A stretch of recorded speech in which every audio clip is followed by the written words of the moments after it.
So God created the integers, the mathematical breakthroughs that changed history, edited with commentary by Stephen Hawkinson.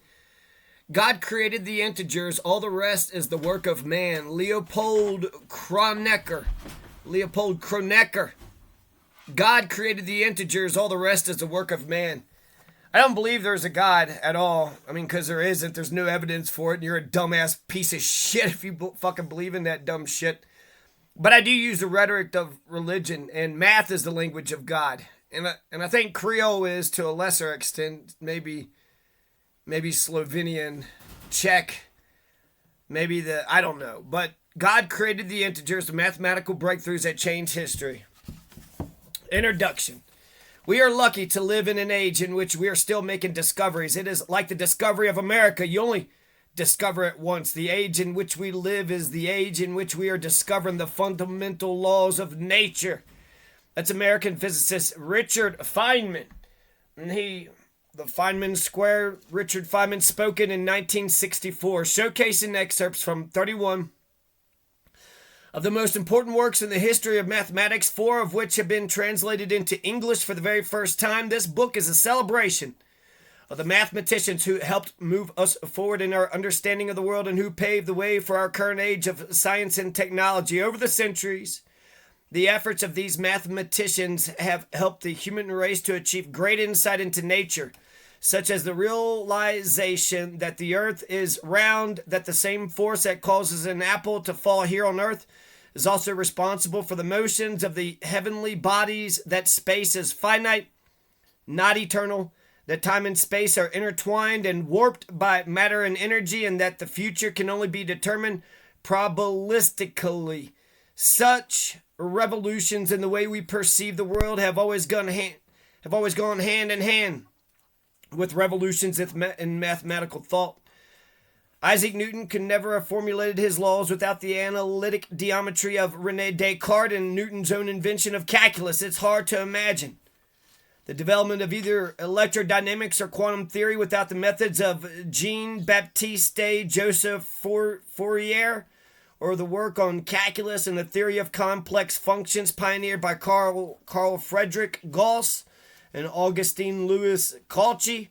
And it was Henry Lubusgesse's work on the theory of measure that enabled John von Neumann to formulate the rigorous understanding of quantum theory that we have today. Albert Einstein could not have completed his general theory of relativity had it not been for the geometric ideas of Bernhard Riemann, and practically all of modern science would be far less potent, if it existed at all, without the concepts of probability and statistics pioneered by Pierre-Simon Laplace, Simon. All through the ages, no intellectual endeavor has been more important to those studying physical science than has the field of mathematics. But mathematics is more than a tool and language for science. It is also an end in itself, and as such it has over the centuries affected our worldview in its own right. Karl Weierstrass provided a new idea of what it means for a function to be continuous, and George Cantor's work revolutionized people's idea of infinity. George Boyle's laws of thought revealed logic as a system of processes subject to laws identical to the laws of algebra, thus illuminating the very nature of thought and eventually enabling to some degree its mechanization. That is modern digital computing. Alan Turing illuminated the power and the limits of digital computing long before sophisticated computations were even possible. Kurt Gödel proved a theorem troubling to many philosophers as well as anyone else believing in absolute truth, that in any sufficiently complex logical system such as arithmetic, there must exist statements that can neither be proven nor disproven.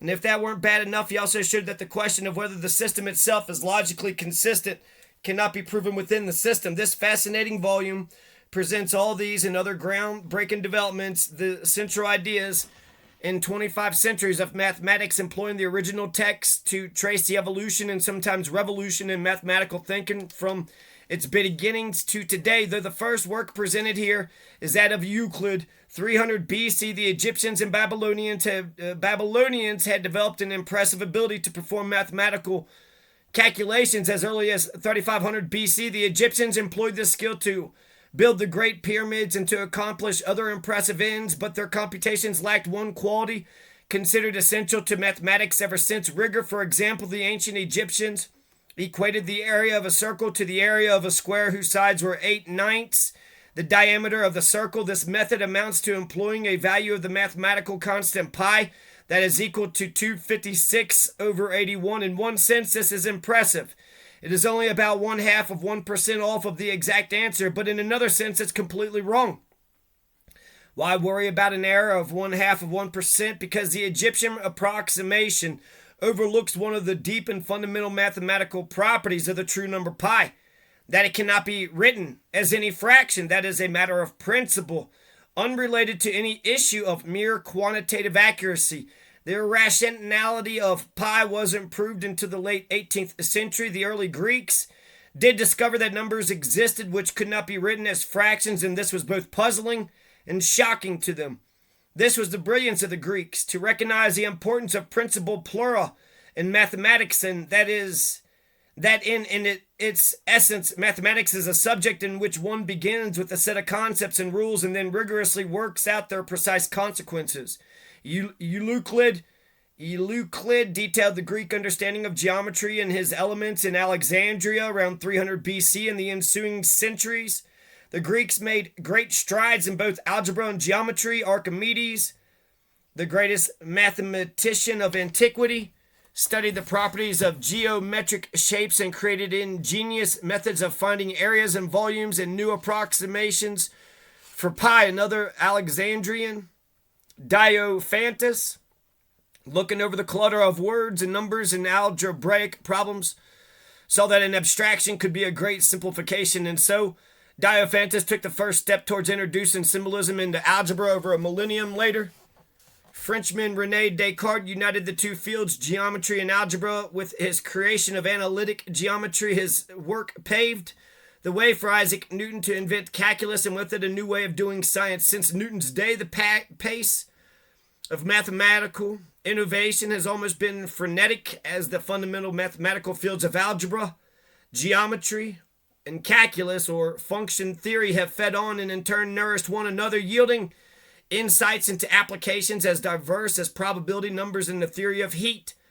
And as mathematics matured, so did the range of questions it addresses. Kurt Gödel and Alan Turing, the last two thinkers represented in this volume, address perhaps the deepest issue, the question of what is knowable. Like those of the past, future developments in mathematics are sure to affect directly or indirectly our ways of living and thinking.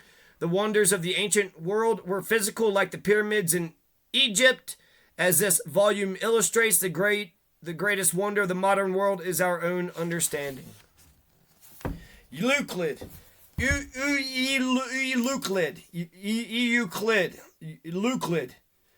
With the possible exception of Isaac Newton, Euclid is the best known mathematician of all time until sometime in the 20th century. His one and only surviving work, The Elements, was the second best-selling book of all time, surpassed only by the Bible. Yet there is no reason to believe that Euclid was anything other than a compiler of the mathematics known in his times, akin to Noah Webster, the great 19th century lexicographer who gave his name to the leading American dictionary. There is very little known about Euclid. He taught at an academy in Alexandria, the Hellenic city that Alexander the Great founded at the mouth of the Nile in Egypt. Because of his work as a compiler, Euclid was familiar with all the Greek mathematics that had preceded him, and especially familiar was the first crisis in mathematics, the crisis of the irrational. Pythagoras died 475 BC as a mysterious figure from early Greek mathematics. If we know little of Euclid, we know even less of Pythagoras. We do, however, know something about the Pythagorean school. The Pythagoreans thought that the whole of the cosmos could be described in terms of whole numbers, 1, 2, 3, etc. As Aristotle wrote, the Pythagoreans, having been brought up in the study of mathematics, thought that things are numbers and that the whole cosmos is a scale and a number. The Pythagorean theorem presented in this chapter demonstrated this: small whole numbers like 3, 4, and 5 could be found that not only described the length of a right triangle, but also had the property that when the areas of the squares erected on the two smaller sides were added together, they equaled the area of the square erected on the largest side, the hypotenuse, the side opposite the right angle. Notice how the ancient Greeks phrased the Pythagorean theorem in terms of geometric objects and not in terms of numbers. Geometric objects and not in terms of numbers. Then someone asked an interesting question. If there were a square with each side a unit in length and a second square with double the area of the first square, how would the side of the second square compare to the side of the first square? This is how the question of the square root of 2 was originally proposed.